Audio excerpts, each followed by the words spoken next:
Good afternoon, everyone. It's a great day to read a story, and that's what we're going to do. And it's a Thanksgiving story. It's called The Thanksgiving Story, excuse me, and it is another Caldecott winner. This is just an honor. So there were other winners before this one for this year, but this got the honor. And so I am excited to read it to you, and it's called The Thanksgiving Story. Start by just showing some pictures.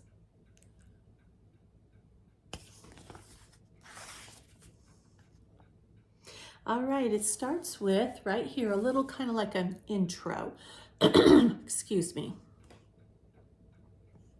The Thanksgiving Story. This is the story of the first Thanksgiving in America. It happened more than 300 years ago. Now, we also have a note from the author to us. So we'll read that real quickly. In writing the text and making the pictures for this book, Helen Sewell and I have kept them both very simple. So they tell the story of one family and of the changing seasons. The Pilgrims and settlers were chiefly a group of country people, farmers, weavers, and other workmen. They wore the clothes of the time, perhaps less elaborate, and they wore colors. The wide, tall hats were expensive, so the men and boys had knitted and cloth caps for ordinary occasions. The plan for the Mayflower, which is a plan of a typical ship of the period, and the map are, let me see if I can get this right, by Raphael Palacios. So anyways, there's just a little helpful information for us before we start in the book. So let's begin the Thanksgiving story. So this is in slight chapters. Here we go. 2 ships and a big adventure. It was a summer day in England. Giles, Constance, and Damaris Hopkins were on their way to America. As they waited with their father and mother on the ship, they could see a great deal going on around them. They were in the harbor of the town of Southampton. Many ships were in the harbor. 2 of them were taking on food and water and all the things needed by people going to the new country. The larger ship was the Mayflower, and the smaller one was called the Speedwell. Men, women, and children were on the ships with their bundles and their boxes, and to the children, it was a great adventure. Anything might happen on a ship. Something special would happen to the Hopkins family on the long voyage.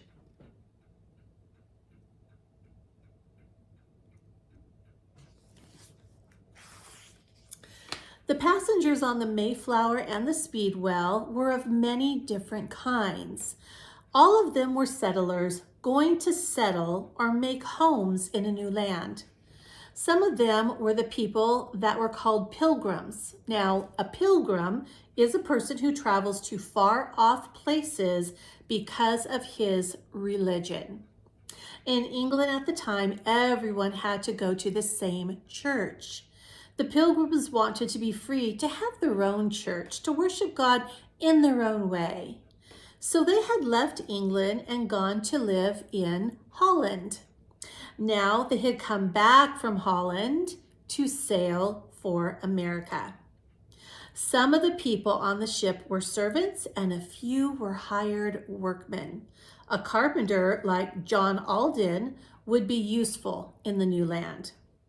Some people were going just for adventure. Others were going because they thought England was a crowded place.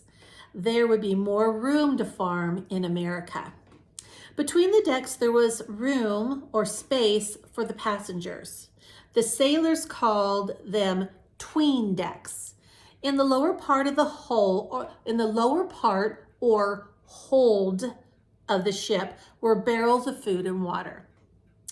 There were seeds to plant and tools for planting them. There were saws and axes and hammers for building houses. Some of the barrels held things for trading with Indians. There were bright colored cloth. There were beads and knives and little mirrors, all things that they had heard the Indians would like to have. And there's that picture of the Mayflower.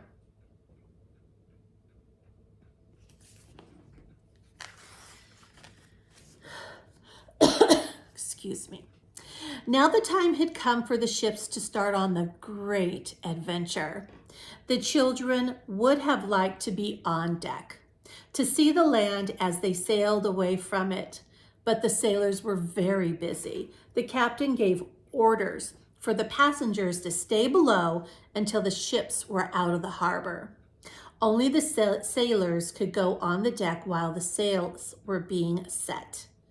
How crowded it was below the decks. Passengers had small mattresses on the floor, each close to the next one. There were some wooden bunks on ships' beds. A few people had cabins. In their cabin, Giles, Constance, and Damaris listened. They heard the rattle of the chain of the anchor as it was being raised. They heard the sailors singing. They heard the creaks of the ropes as the sailors worked with the sails. The big white sails would fill with wind and move the ship across the sea. May we go on deck now? Not until the sails are set. More strange noises and more time to wait. Then the ship was out in the ocean. So we remember, let me make sure, this is the Mayflower, and this is the bigger one, and the Speedwell is the smaller one.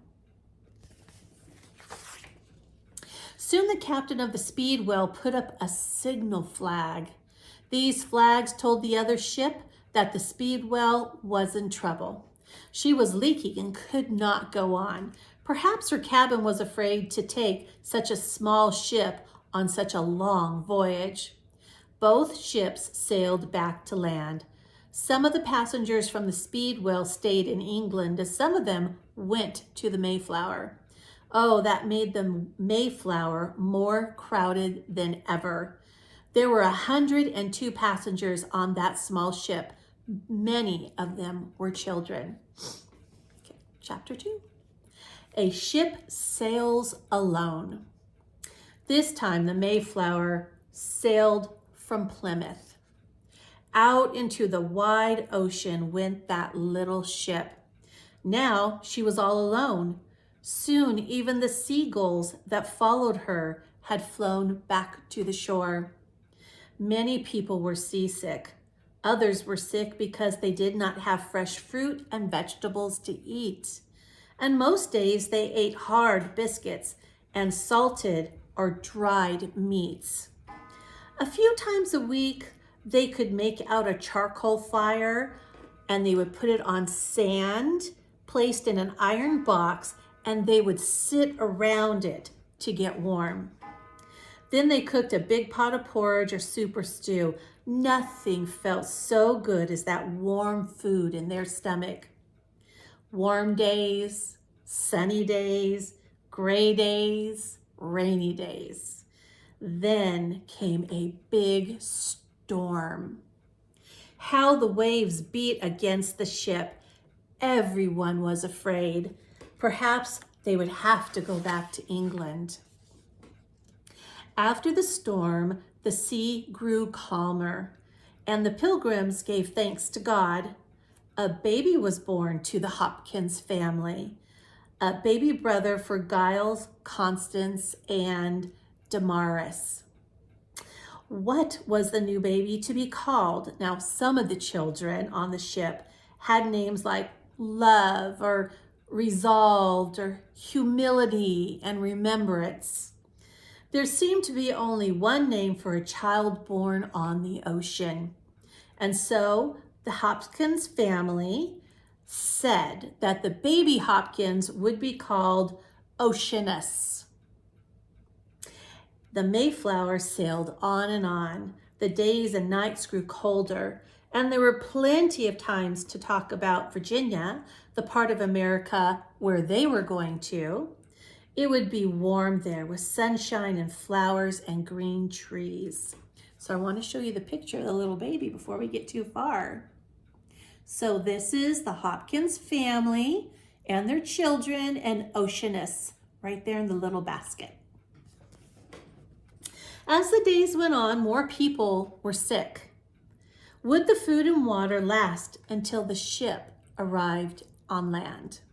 Some of it would have to be kept for the sailors on the ship going back to England. 2 months went by. Everybody was just tired. No one was very clean, for there was no fresh water to wash in. At last, one day, a sailor called, "Land ho!" What a hurrying and scurrying up on deck there was as the passengers all tried to see the shore. As the ship came near, they could see evergreen trees growing near the water. Oh, it was not warm Virginia with its sunshine and flowers. It was Cape Cod, and it was the winter.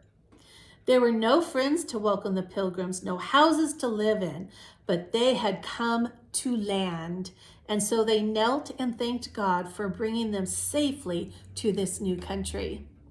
They sailed a little farther and came into a sheltered harbor.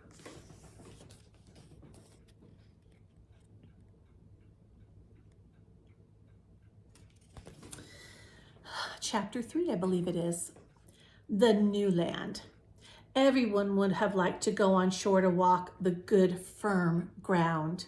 The women could hardly wait to wash all those dirty clothes, but first some of the men went to see if it was safe. There would be Indians. The settlers had heard all kinds of stories about Indians, so the men carried their guns. They would not shoot except to protect themselves. One of the men who went ashore was Miles Standish.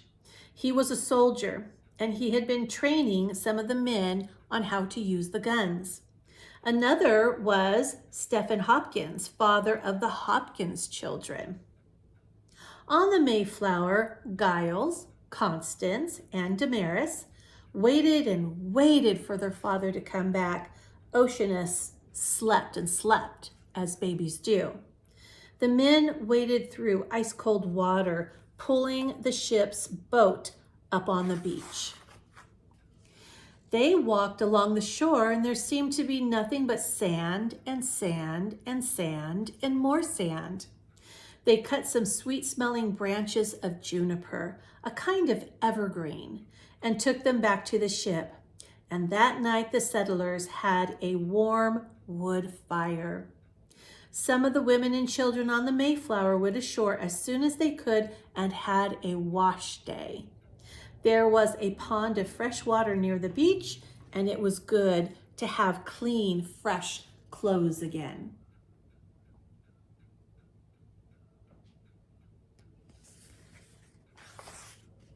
The Mayflower had brought a small sailboat or fishing boat. They had to be taken ashore and mended. This small sailboat or fishing boat, this had to be taken ashore and mended. Some of the men worked on it. Meanwhile, other men went on looking for corn. They had heard about it from others who had been to this new land. They would trade with the Indians for seeds to this type of plant. If they could not find corn, everyone might die of hunger. The seeds they had brought from England might not grow here in the new land. They looked everywhere. Once they saw some Indians and a dog, but these ran away into the woods, so they kept on looking. No corn, but an old kettle half buried in the sand, a ship's kettle half buried in the sand. Well, where did that come from? No corn, but a pot. hung over the place where a fire had been. No corn, but small hills of sand. The men dug down into one, and there was a little old basket filled with corn, dried corn. Now they had to plant. They found other baskets, and these were big baskets, and it took 2 men to carry one of them. They filled their pockets with corn, and someday they would find the Indians and pay for it then. One day they did see some more Indians, and these Indians, they were not friendly. They shot at the settlers with their bows and arrows, and the men shot back with their guns. After the Indians had gone, the settlers picked up many arrows on the sand. Now, the people on the Mayflower decided to sail across the bay and find a place to build their homes there. They sent the shipping boat first to find a good harbor. Then the Mayflower sailed across to a place marked on the map. It was called Plymouth.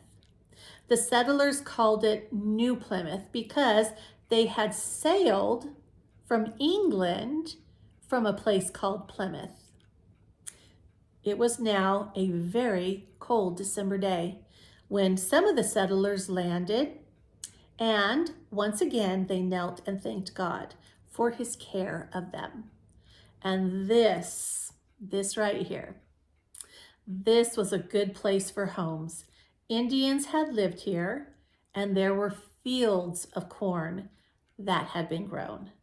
There was a rich black earth for planting and plenty of fresh water. All right, I think it's chapter 4, New Homes in a New Land. So let me show you that.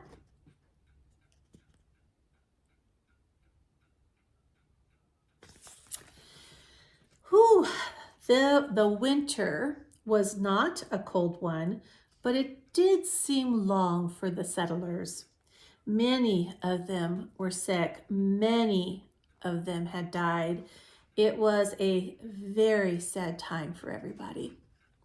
Some people stayed on the ship and others went ashore to work.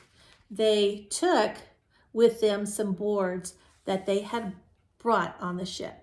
They also cut down trees and made rough boards. First, they built a house to hold food, and some of the sick people stayed in this house. There were 2 smaller houses. One was used to keep supplies, and one was for the sick people. One terrible night, the thatched roof of the larger house caught fire. Now remember, that's where they had their food. From the Mayflower, Giles, Constance, and Damaris could see the flames. The men on shore put out the fire. With a great deal of hard work, the men built 7 small houses. Now the Hopkins family had a home of their own, and at last, spring came.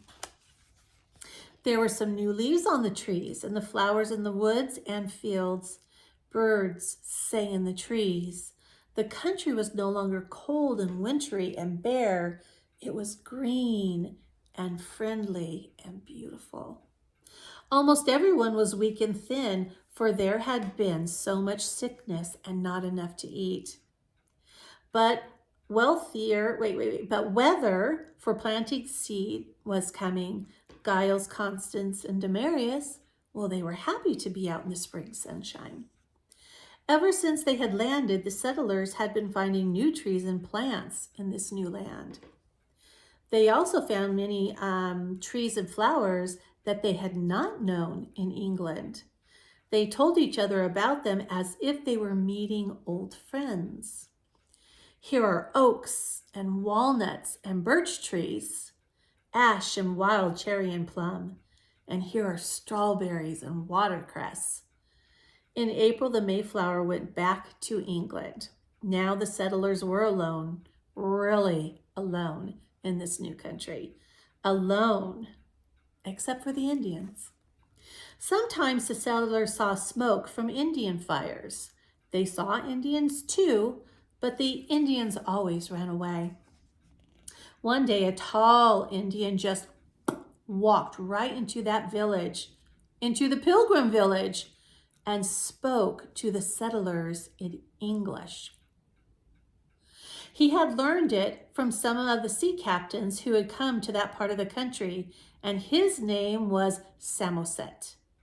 The people of Plymouth were surprised to see that the Indian wore so few clothes. It was still cold weather, and how could he have only that little piece of leather around his waist?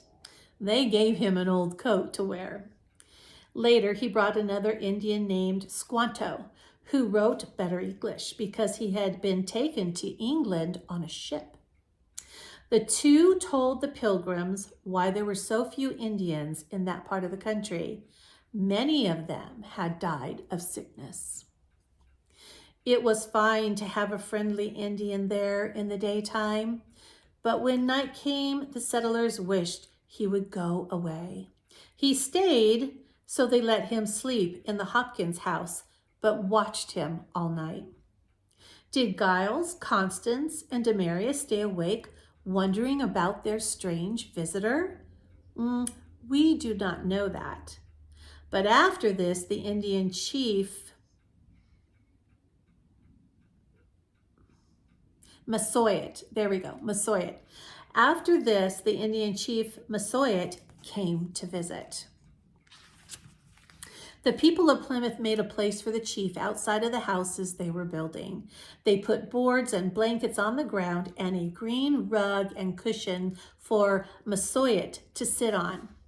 The Indians came to the meeting wearing leggings of deerskin. Their faces and bodies were painted in bright colors. The chief was painted dark red, and he wore a necklace of white beads. The settlers went to the meeting in their best clothes, with a trumpet and drum. The governor wore a red sash and a feather in his hat.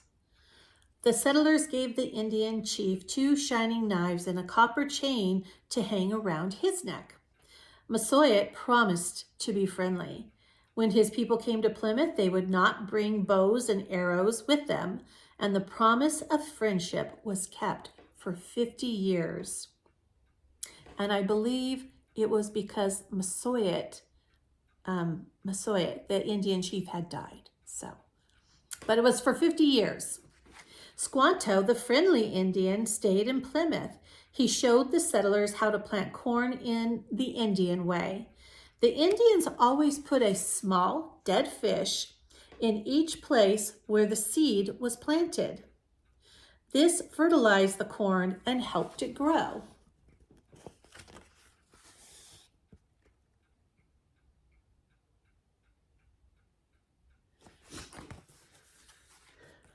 That year, men, women, and children worked hard planting, and that year there was a very good crop of corn, and everyone worked to gather in the harvest.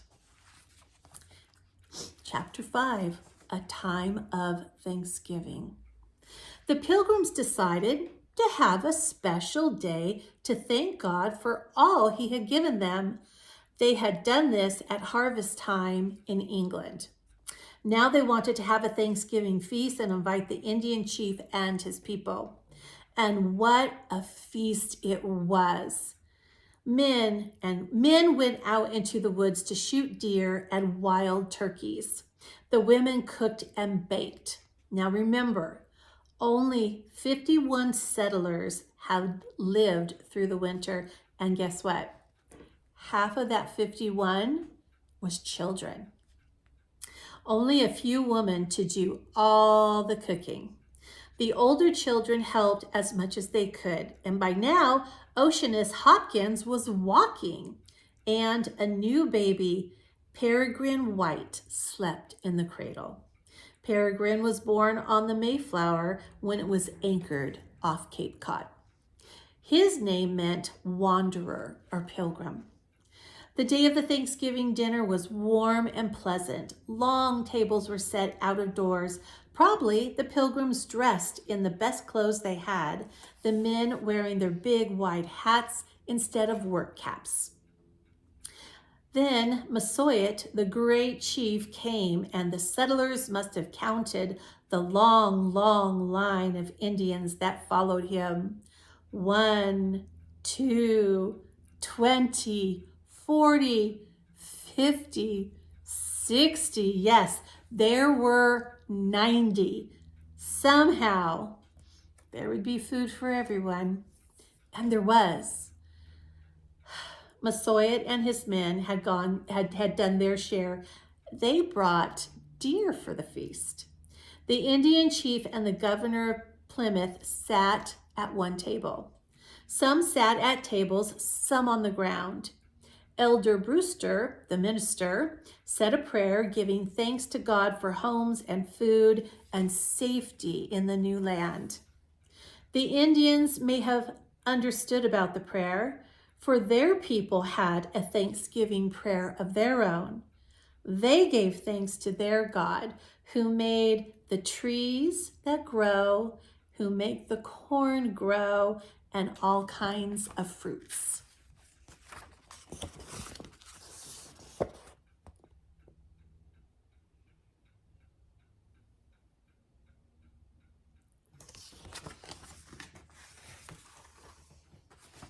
After the feast, the settlers played games. The Indians danced, and Miles Standish brought out his